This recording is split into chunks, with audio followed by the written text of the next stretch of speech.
Well, good morning and welcome to 755 Live, about 5 minutes of what Jesus said. You can find a different command of Jesus every weekday at the Today Church Bible Plan at bible.today.church. If these teachings are meaningful to you, it really makes a big difference if you like it, if you share it, if you comment. We just want to get the word out about what Jesus said and how that we can obey as his disciples, his commands. Today's Jesus Said, which is a soundbite version of something that Jesus taught or exampled or commanded. Today's soundbite is make peace first. This comes from Matthew 25, verse 23 through 24. But I want to read this in context just so that we see the whole conversation here. Jesus said in Matthew 5:21, "You have heard that it was said to an older generation, 'Do not murder,'" which was part of the Ten Commandments. "And whoever murders will be subject to judgment. But I say to you that anyone who is angry with a brother will be subject to judgment. And whoever insults a brother will be brought before the council, and whoever says 'fool' will be sent to fiery hell."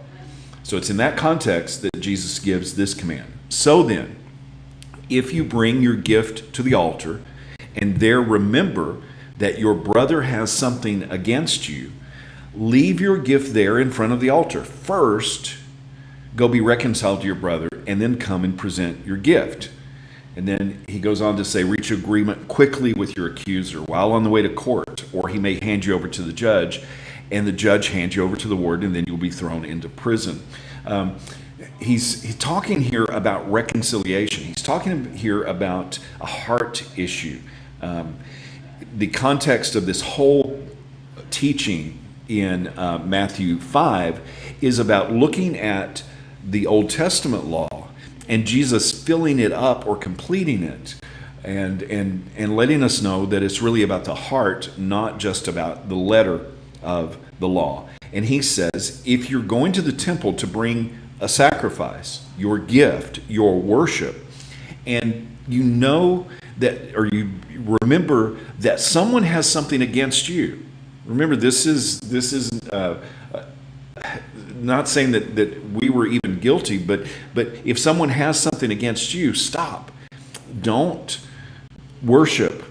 First, make peace. First, go be reconciled to that person.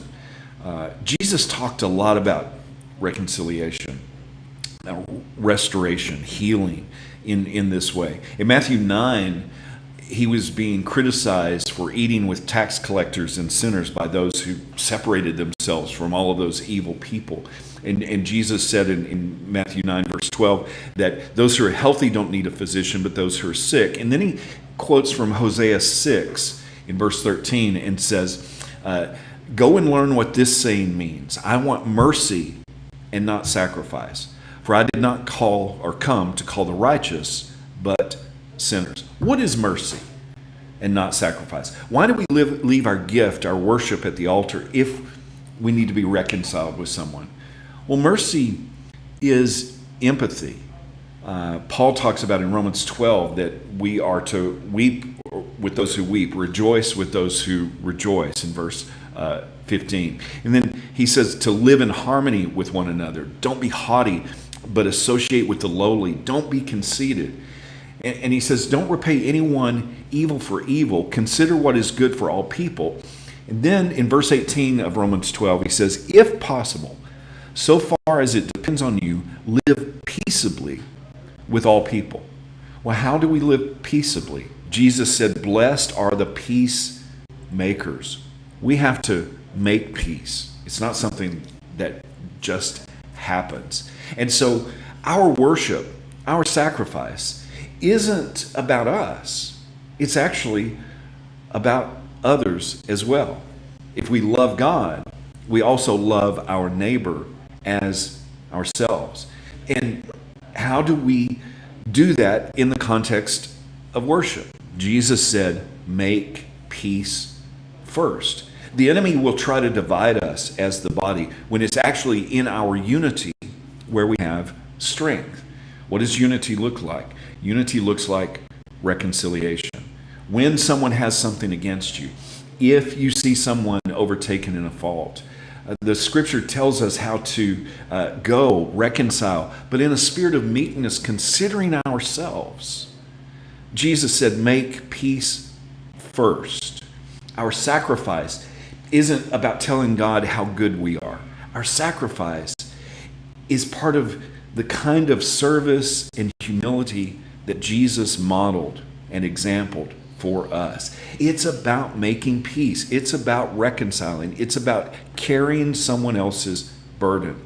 That's the kind of mercy, not sacrifice, that is pleasing to God. That's where our worship starts. That's where our gift should be given. So if we find ourselves trying to worship, trying to serve, and we find that we have something against someone, Jesus said, go make peace first. How can we put that into action?